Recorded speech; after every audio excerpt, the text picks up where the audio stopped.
नन्ही चिड़ैया।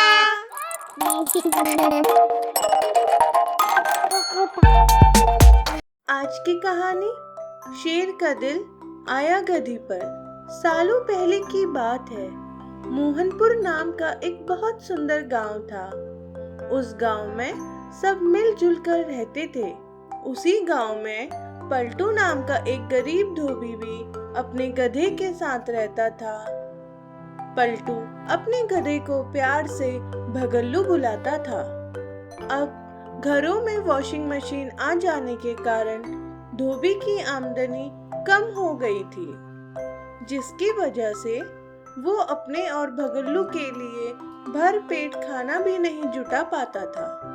भर पेट खाना न मिलने से भगल्लू बहुत ही कमजोर हो गया था। पलटू को हमेशा भगल्लू के स्वास्थ्य की चिंता रहती थी। एक दिन ठंड के मौसम में पलटू भगल्लू को लेकर एक जंगल से गुजर रहा था। तभी अचानक से बर्फीला तूफान आ गया और ज्यादा ठंड होने के कारण भगल्लू बुरी तरह से कांपने लगा। उसको कांपता देख पलटू बहुत परेशान हो गया। अरे, लगता है अगर मैंने जल्दी कोई उपाय नहीं किया तो ठंड से मेरा भगल्लू मर जाएगा। इसके लिए मैं आग जलाता हूँ, तभी से ठंड से थोड़ी राहत मिलेगी। पलटू जैसे ही लकड़ी बीनने के लिए आगे बढ़ा, उसको एक मरा हुआ शेर दिखाई दिया। तभी उसको एक तरकीब सूझी। उसने तुरंत ही शेर की खाल अपने भगल्लू को पहना दी ताकि उसको थोड़ी गर्मी मिल सके, और भगल्लू को लेकर वो अपने गांव की तरफ चल दिया और चलते चलते भगल्लू से कहने लगा, अरे देखा भगल्लू, कितनी शानदार ड्रेस लाया हूँ। मेरा प्यारा भगल्लू इस ड्रेस में जंगल का राजा लग रहा है, राजा। कुछ ही देर में तूफान गुजर गया और वो अपने गांव पहुंच गया। लेकिन जैसे ही लोगों ने पलटू और उसके साथ भगल्लू को देखा तो सब डर के मारे चिल्लाते हुए भागने लगे। अरे भागो भागो! हाँ, भागो भागो, गांव में शेर आ गया है। जल्दी से भागो, नहीं तो ये हमें कच्चा चबा जाएगा। शेर? और वो भी गांव में? कहाँ है शेर? जरा मैं भी तो देखूं। वो इधर उधर देखने लगा। तभी भगल्लू को देखकर उसको समझ आ गया। ओह, तो ये है शेर। इसको देखकर लोग भाग रहे हैं। तभी उसके दिमाग में एक तरकीब आई और वो गधे के कान के पास जाकर कहने लगा, अरे वाह भगल्लू, ये तो कमाल ही हो गया। देखो, इसे कहते हैं किस्मत। सभी लोग तुम्हें शेर समझकर डर के मारे भाग रहे हैं। चलो, इसी मौके का फायदा उठाते हैं। लेकिन मेरी एक बात याद रखना, अब अपने मुंह पर ताला लगा दो तुम। आज के बाद एक भी शब्द मत निकालना अपने मुंह से, समझ गए ना? अरे सुनो गांव वालों, मैंने गधा बेचकर ये शेर खरीद लिया है और ये मेरी सारी बातें मानता है। अगर तुम सभी को अपनी जान प्यारी है तो तुम सबको अपनी संपत्ति में से मुझे हिस्सा देना होगा।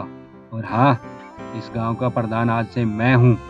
अगर किसी को मेरा फैसला मंजूर नहीं तो जरा आकर मिल ले मेरे शेर से।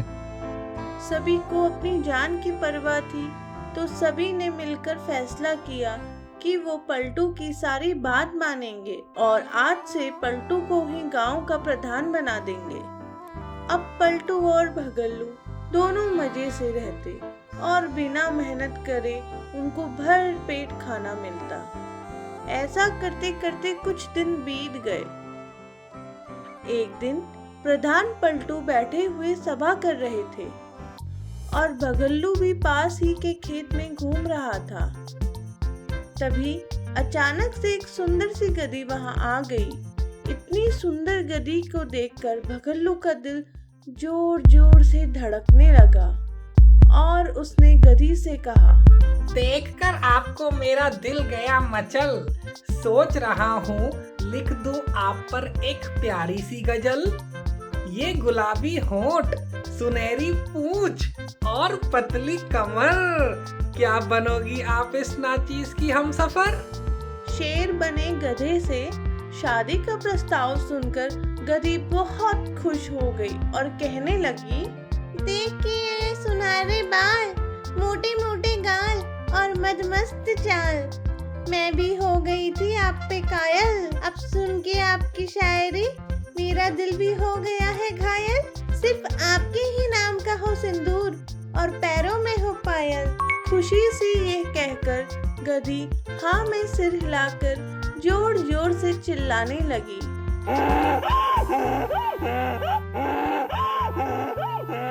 हाँ सुनते ही भगल्लू के कान में शादी की शहनाई बजने लगी और वो सब कुछ भूलकर गधी के साथ मिलकर जोर जोर से चिल्लाने लगा।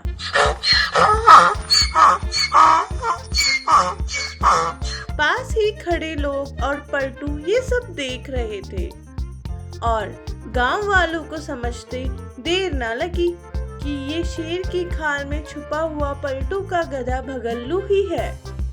फिर लोगों ने ना आव देखा ना ताव और लाठी डंडे से गधे और पलटू की जमकर पिटाई कर दी। जैसे तैसे दोनों वहां से जान बचाकर भागने लगे और जाते जाते पलटू कहने लगा, अरे राम, मार डाला, कमबख्तों ने बहुत लाठियां बरसाई है मेरे पर। अरे बेवकूफ, मैंने कहा था ना अपना मुंह बंद रखना, लेकिन अब समझ आए लोग तुझे गधा क्यों कहते हैं। सही कहा है किसी ने, नकल के लिए भी अकल की जरूरत होती है।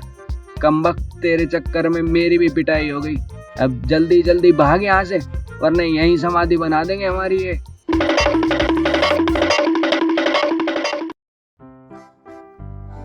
अगर आपको हमारी ये कहानी अच्छी लगी तो जल्दी से इस वीडियो को लाइक कर दो और हाँ, चैनल को सब्सक्राइब करना तो आप बिल्कुल भी मत भूलना, तभी तो रोज आप हमारी अच्छी अच्छी कहानियाँ सुन पाएंगे। हमेशा की तरह आज का सवाल, गधे को इंग्लिश में क्या कहते हैं? पहले 5 सही जवाब देने वालों के घर नन्ही चिड़ैया भिजवाएगी एक छोटा सा गिफ्ट। अगर आप भी चाहते हैं नन्ही चिड़ैया से गिफ्ट लेना तो जल्दी से चैनल को सब्सक्राइब करके आज के क्वेश्चन का करेक्ट आंसर नीचे कमेंट सेक्शन में टाइप कर दो। जुड़े रहिए, सीखते रहिए और जीतते रहिए। नन्ही चिड़ैया।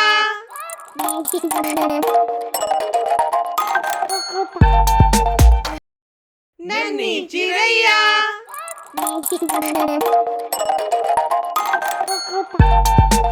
आज की कहानी पतलू परचून वाला। एक बार की बात है, एक बहुत सुंदर सा नगर था। उसी नगर में एक छोटी सी परचून की दुकान भी थी। उस दुकान के मालिक को सब लोग पतलू परचून वाला के नाम से पुकारते थे, क्योंकि पतलू शरीर से काफी कमजोर था, लेकिन दिल से वो बहुत दयावान और ईमानदार था।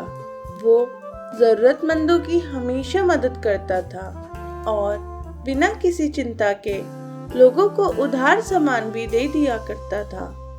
एक दिन शांता ताई पतलू की दुकान से कुछ सामान लेकर जैसे ही लौटने लगी, तभी पतलू ने आवाज लगाई, अरे ओ शांता ताई, अपने पैसे तो लेते जाओ जल्दी जल्दी में। आपने मुझे ज्यादा पैसे दे दिए थे, ये लो आप अपने पैसे ले जाओ। पतलू अपनी ईमानदार और दरिया दिली के लिए अपने इलाके में मशहूर था। कुछ लोग उसकी इस अच्छी आदत का गलत फायदा भी उठा लेते थे। वो उसकी दुकान से सामान खरीद लेते और पैसे उधार कर जाते और वापस भी नहीं चुकाते थे। इस वजह से कभी कभी उसको भारी नुकसान भी झेलना पड़ता था, लेकिन फिर भी उसने अपनी अच्छी आदतों को नहीं बदला। एक दिन पतलू दुकान पर बैठा था, तभी एक साधु पतलू के पास आए और कहने लगे, अरे बेटा, जरा एक बिस्कुट का पैकेट देना। हाँ बाबा, ये लो आपका बिस्किट का पैकेट। पतलू ने बाबा को बिस्किट दे दिया और बाबा ने पूरा पैकेट खाने के बाद पतलू से कहा, बेटा देखो, अब भले ही तुम मुझे डांट लगाओ या मेरी पिटाई करो, लेकिन मेरे पास पैसे नहीं हैं और मैं कई दिनों से भूखा था, इसलिए मैंने तुम्हें पहले नहीं बताया कि मेरे पास पैसे नहीं हैं, वरना तुम मुझे बिस्कुट बिल्कुल नहीं देते और यहाँ से भगा भी देते। अरे बाबा, कैसी बातें कर रहे हैं आप? भूखे को खाना खिलाने से बड़ा कोई धर्म है क्या?